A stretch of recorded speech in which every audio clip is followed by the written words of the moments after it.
The best fried chicken in Texas. Rody's Country Fried Chicken. Texas born, Texas raised. A chicken joint with 35 years of service to our community. Thanks to our loyal customers and social media followers. Come try the best gizzards in Texas, the best tenders in Texas, and the best chicken in Texas. Call us at 830-773-9189. 830-773-9189. Don't forget, we have curbside service and delivery by DoorDash. Or find us on Facebook, Rody's Chicken. RODEES Chicken. Like us on Facebook. The best fried chicken in Texas. Rody's Country Fried Chicken.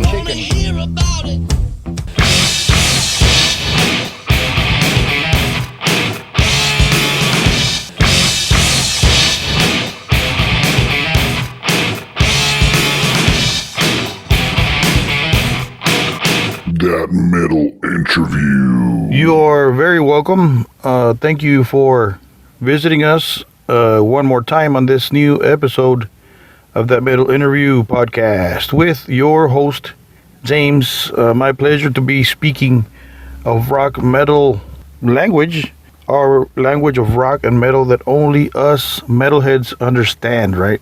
I mean, I talked to my mom about it, and she doesn't understand one from the other, so it's good to talk to fellow headbangers, fellow metalheads. So thank you guys for joining us, and we are so glad to have you on the show and to visit us again. So thank you. And here is another very, very special guest.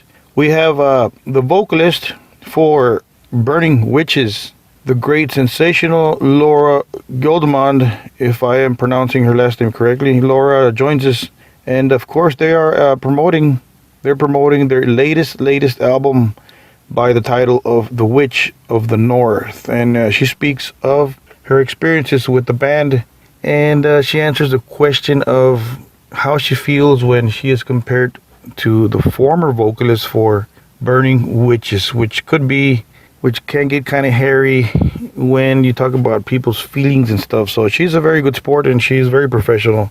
So thank you, Laura. If you're listening to this podcast, thank you for accompanying us. We truly appreciate your presence and your company. Thank you to their record label. Thank you to Nuclear Blast Records for having Mrs. Laura grace us with her time. And anyways, here, let's check out some, let's spin some Burning Witches for those of you that are not sure what they sound like. And for the fanatics, here's their latest video and single, We Stand as One. That Metal Interview podcast. Enjoy.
wasn't that some great badass shit?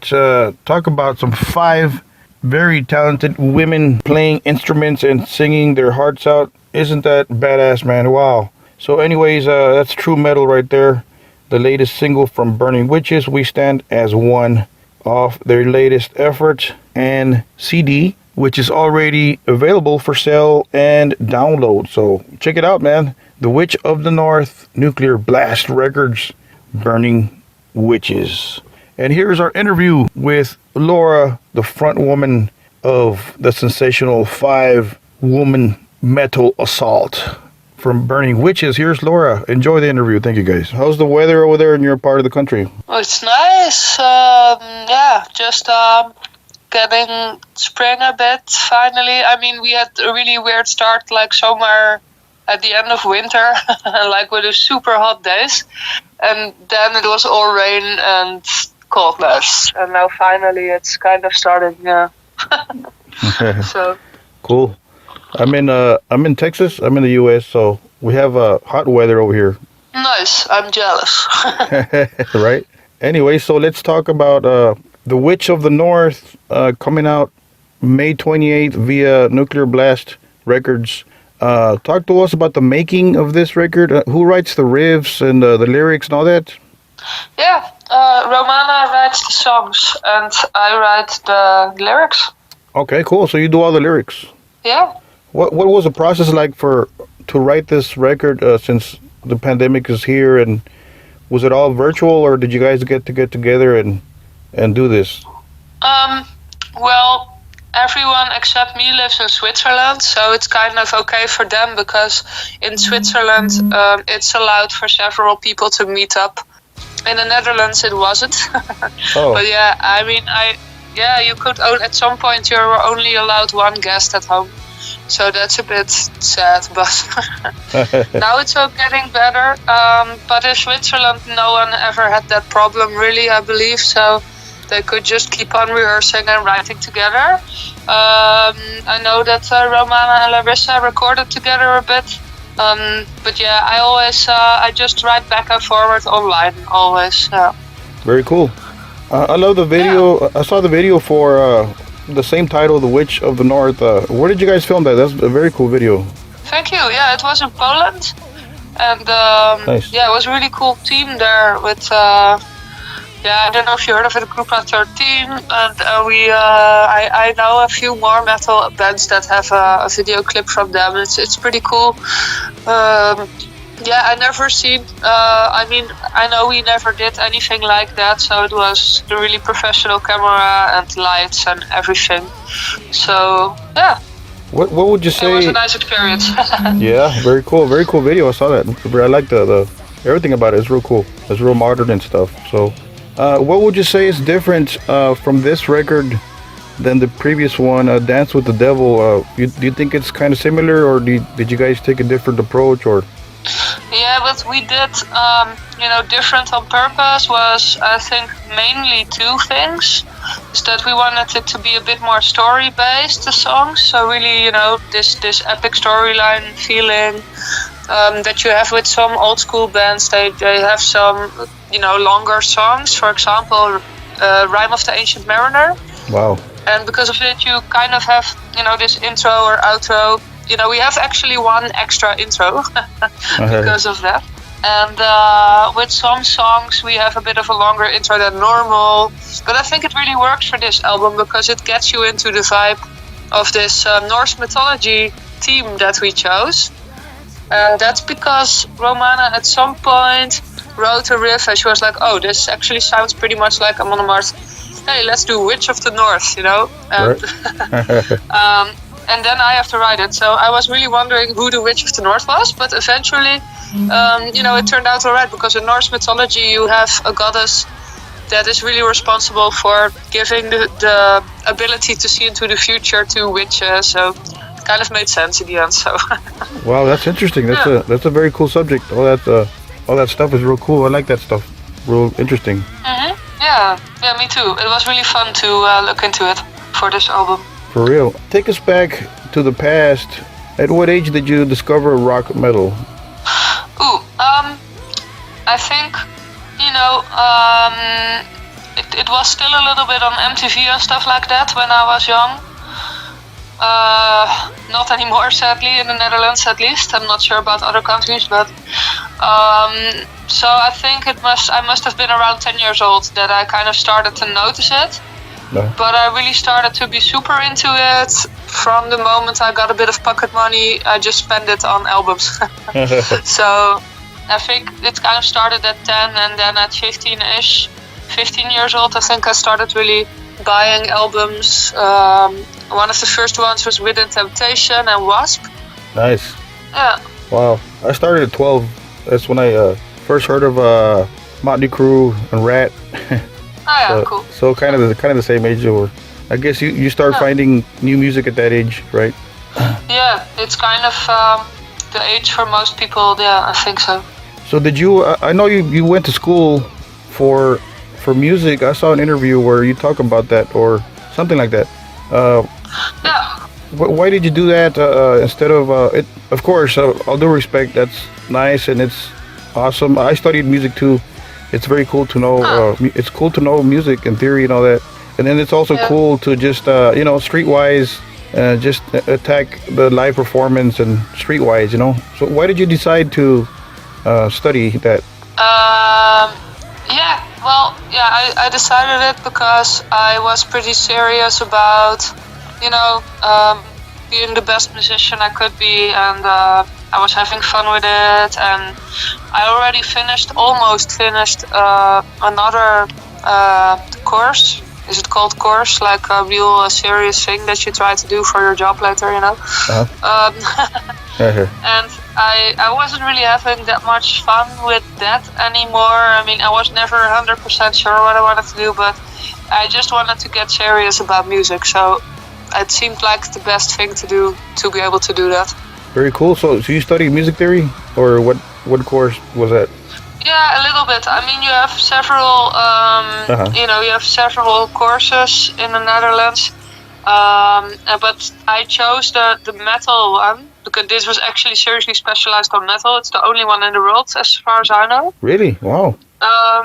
So that's why this was so good for me, because you don't find that at most conservatories. Maybe you find one person that also likes it, but it's of course a bit special. There are special techniques in guitars, drums, and singing, of course. I mean, there's almost no other. I can't really come up, any other music genre that does the growls all the time, or for example, you know what I mean? Really? So it's wow. Yeah, so that was really nice, and of course, especially for building a network, which is one of the important things if you do music. You just need to know people. So it seemed to be the logical thing to do, because I love metal so much. I mean, still, it's not really something you really do for the money. I mean, you're just never sure what's going to happen, I guess. Right. But it's, you don't get rich, of course. Obviously, then you should maybe do economics or I don't know what. But anyway, I just wanted to follow my passion. So I was happy to do the metal thing, and of course, very, very cool to also have teachers from, for example, I don't know how much you know about the Dutch scene, but obviously about, they were coming from Dutch bands. So Textures, Epica, With the Temptation, Gorefest, Aborted. So really, cool musicians helping out there. Yeah. Oh wow, they're all from there. What's cool. Yeah. You have some very good bands out there. I guess so. Yeah. So do you know a little bit of guitar, right? Is that what I heard? Well, not really. I don't know what you heard. I tried to play guitar, but I found out I only, it kind of got stuck at playing chords, because that's cool. It came a bit easier to me than the shred stuff, but I actually loved, the shredding, but I don't know. I kind of gave up, so I started singing more. You gave up? Okay, that's cool. Yeah, I kind of gave up on the guitar playing part. Yeah, I just didn't feel like. Yeah. I don't know. Maybe I wasn't. How do you say it? Having the patience. Maybe I didn't have enough patience to do it. Yeah. And singing came a bit more easier, I guess. I mean, I was not good at it either. I had to work for it a lot, to get it to the level where I'm at now. But I mean, it took me 12 years, I guess, from the moment I kind of start taking it seriously. But yeah, I mean, it's I gave up because I wanted to just spend my effort in singing. Yeah, it's always good to know guitar just for as a hobby or just at home. Sit there with a guitar and just jam something or whatever chord, whatever. It's cool. Yeah. Yeah, it does. Yeah, it does. I mean, at that moment, because I always kind of listen to the vibe.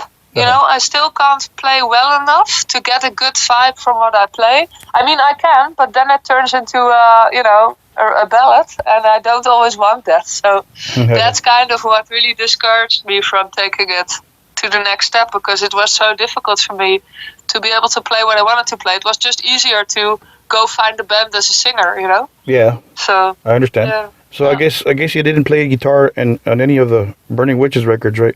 No. The only thing I did use it for in the Dance with the Devil album, there was one song that I kind of could play along with the chords, and it kind of helped me to get a different feel for it, for a good vocal line, So occasionally I use it, but yeah, really, really rare, to be honest. But yeah. Cool. What's your favorite Burning Witches song out of all of them? Ooh, I have to kind of, I think I really, really love Black Widow, actually.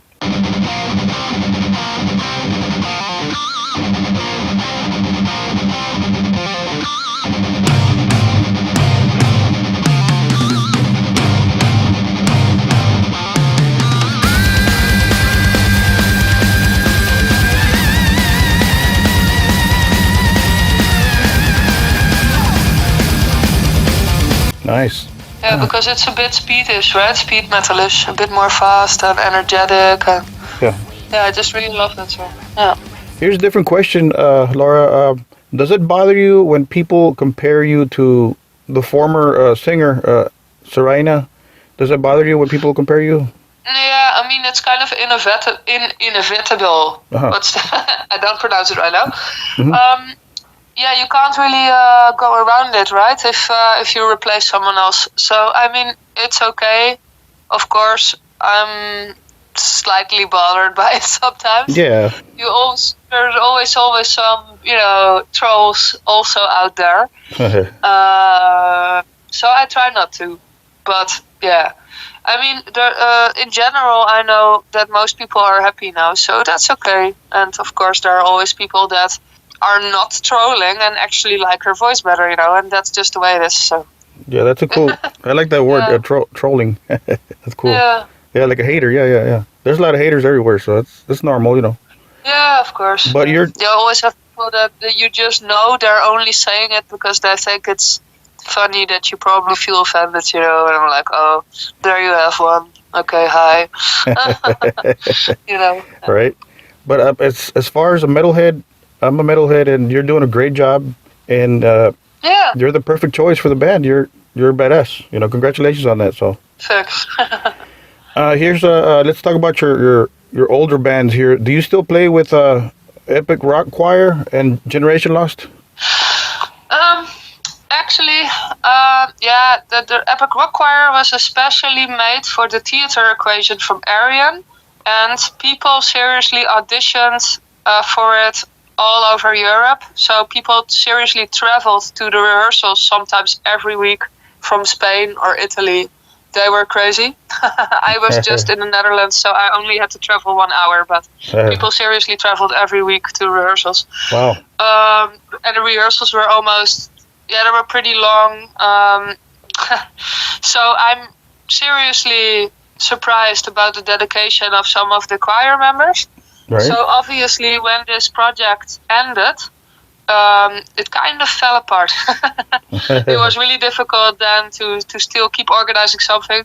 I mean, I had a request at some point from a band I knew, and I just asked some people around me if they wanted to join for a gig on stage, because they had choir parts, and they were seriously asking us to do this on stage. So we played with part of the Epic Rock Choir. We played at Dong Open Air with War Cabinet. So that was fun to do. But after that, nothing really happened anymore. We did have a reunion, and we had some fun playing songs in a cafe together, and it was fun. But that's, I guess that was it. Okay. So how and about the Generation Lost thing? Yeah, it's just an idea I had, and I kind of still have, but I will just keep it for the future when I feel ready to do that. Okay. I still think it's a fun idea about the idea of kind of combining film score music, but a little bit less symphonic and a bit more of the electronic kind of film score music, and then combined with metal. And I don't really know exactly how it should sound yet. I mean, I made something back in the days, but I kind of threw it. You know what I mean? I want to do it better. So yeah, Nice. it's something maybe for the future. Yeah. Wow, that sounds interesting. Yeah. That sounds- Yeah, I mean, I really love the idea, but it just it's just not the right moment now. But, Yeah. Right. The time will come. How about Shadow Rise and Synergy Protocol?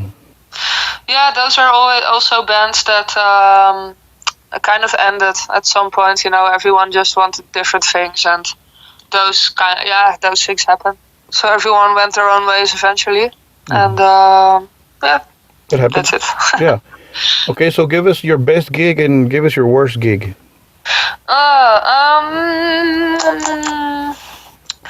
Yeah, that's the worst gig. I mean, that's a difficult one to choose.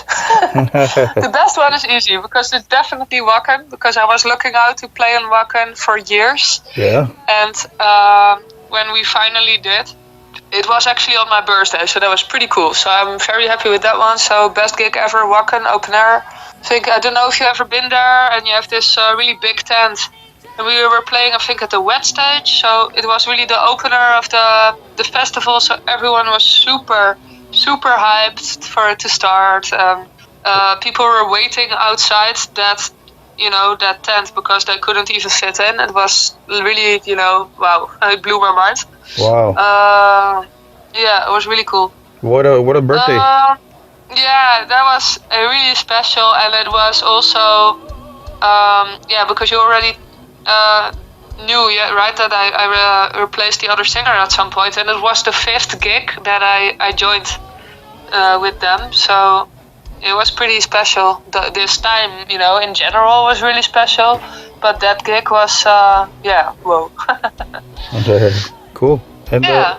So the worst one is maybe, okay, it must have been one of the gigs I did with Synergy Protocol. It was really fun. It was a lot of fun, but it must have been the worst at the same time because I only slept for 2 hours.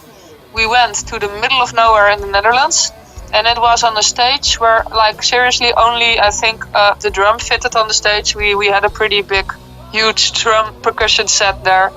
The drummer loved, to have a lot of choice there. So wow. the whole stage was full. I was actually performing next to the stage, but it was really funny because it was in the middle of nowhere. It was like a clubhouse with young people, and it was super small, but it was full, and they were mosh pitting, and I was there with only 2 hours of sleep in the middle of that mosh pit. It was fun, but it Wow. was kind of weird. Yeah. Wow. What an experience. What a story.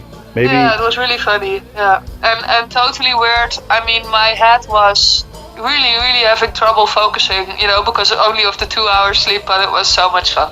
Anyway, that was yeah. I mean, the worst one. I never really had a very, very bad gig that I think, this was a really shitty experience, So, but stage-wise, this must have been the worst one. So, yeah. So who are your influences? Who are your heroes? My influences are, I mean, I have a lot. There are a lot of people I look up to, and that are just awesome. I mean, and there's maybe a slight difference between the influences and the heroes. Yeah. I do really love also, for example, Sharon from Within Temptation. Okay. Yeah. But I never really got that much into that voice. I'm just not that cute, you know what I mean? Uh-huh. So, yeah. I mean, I love the catchiness of everything, and I'm just, basically, I love every very melodic metal, basically. So, for example, I don't know if you know this section, Uh-huh. but yeah, this kind of I love the cheesy catchiness anyway. Cool. So yeah, so they also have that definitely. So I really love that, but you know, voice-wise, I just never really got really into the cute stuff. So I have to say, voice-wise, you know, Lizzie Hill, well, for example, was one of my inspirations. Oh yeah, it's great. Yeah, but also, for example, yeah, kind of all the singers of Camelot, they always have a lot of voice control, and I kind of wanted to be able to have the same control. So they were definitely inspiring me to reach for that control. Yeah, there's so many. There's so many. Yeah, there's so Those many. are a few. Yeah. There's just so many people out there, so much talent, and that's cool. Yeah, exactly. Yeah. So, on your personal page here, personal life, do you have any hobbies? What do you do when you're not listening to rock or metal? What are your hobbies? Well, I love to work out, but during COVID, everything is now locked down, so I kind of am not really motivated to work out now. I kind of miss it, but I'm also like, yeah, don't know, maybe just do some sit-ups in my room or something. Yeah. So I now started to do nail artwork. Cool. You know, you can put some glitter on and stones and cool. ombre paint or stuff like that. So I like to do that. I'm having fun with it. I also have kind of the problem now that every day I kind of want to do it, but I know it takes me too much time. So now I'm already waiting for a week, you know, and I only allow myself to do it at the end of the week. But I kind of want to change it up all the time now. I'm kind of obsessed. It's like my new obsession. I also really love pets in general. We have 2 cats. And I have an aquarium, we have a pond, I have lizards. Oh yeah. So yeah, and a hamster. Yep. Oh wow, you're an animal fanatic. Cool. Yeah, kind of. Yeah. Very cool. I can't deny it, I guess. Yeah. I'm a cat fanatic. I have a couple nice, kids. yeah. So, what do you listen to? What's on your playlist? What kind of music do you listen to? Yeah, I kind of like to discover new stuff once in a while. So my most recent discovery is I really like Brothers of Metal and the Who or the Who. I don't know how to pronounce it, but the Who. You mean like do you know them? Yeah, the old band that's from '70s or? Yeah, no. Oh. I don't know how to pronounce it because it's from Mongolia, I think. Okay. They're like the nomads people. Okay. They have this folk influence in their metal. It's pretty cool. So you have the throat singing and yeah, oh, okay. it's pretty special. So I was kind of captivated by it because it's so new. You know, I never heard something like it actually. And cool. I like that they also have a really, really good production, and I just love good productions. I do have I don't know if you're like an audio fan, but I also. Because I was actually planning on spending my money on in-ears, and then the festival season didn't happen, and I spent my money on good speakers. So now I have a good 5.1 cinema speaker set, but they're also really good for listening to music. Oh, I love them from clips. Yeah. Yeah. So yeah, I do love the production from what was it? The Wolf Totem. Okay. I love that song. Cool. I gotta look into that. That's cool. And Brothers. Yeah, and Brothers of Metal. If you like Burning Witches, you probably like Brothers of Metal. Yeah, you should check it. I'll check it out. Wow, cool, interesting. So what is next for yourself, Laura? What can fans expect next from Burning Witches or yourself? What can fans expect next? Well, we do have a live stream the 28th of May, and on the release date. So check it out. It's the closest thing coming to us playing live, normally again. I mean, yeah, of course we like to do it as soon as possible again. Maybe some one-off gigs, but we don't really expect to do a tour, for example, until next year, actually. So, yeah. Cool. Don't miss the live stream. Awesome. I'll make sure to share that. Very cool. Can you do... Yeah, and we're going to probably in the future, for this album, we are planning on releasing 2 more video clips. So we're working on things, and yeah, cool. Of course, as soon as possible, we hope to go to America, stuff like that. Very cool. We'll see you on the road over here. Would you like to send a message to your fans listening to this podcast? Hi everyone. Whoa, you're listening. So cool. Okay, I hope to see you soon on the road again, as soon as possible. Stay in metal, take care, and come join the live stream. Cool. So we can't wait for May 28th, it's not too far from now, to check out the Witch of the North and the live stream. So thank you, Laura, for making time for our podcast. Yeah. And we hope to see you on tour in the United States soon. Yeah, you're welcome, and hope to see you soon. Metal Assault, indeed. A 5-woman assault, as I said. The Burning Witches assault, that is. So Burning Witches, check it out. Pick up their latest album, The Witch of the North. Your host, James, really appreciates your presence, all you listeners and subscribers to our podcast, and your podcast, because we're all fanatics of all this good stuff, good music. And we thank Laura for gracing us with her presence. And we thank Burning Witches, the rest of them, the other 4 girls, for providing great metal and rock for us metal lovers and rockers out there. So anyways, don't forget to subscribe. You guys know the drill. Subscribe, share, like. Thank you for accompanying us out of thousands and thousands of podcasts. And That Metal Interview appreciates you. So anyways, keep your eye out for more interviews. We got some great guests coming up. So for now, don't forget to keep it metal.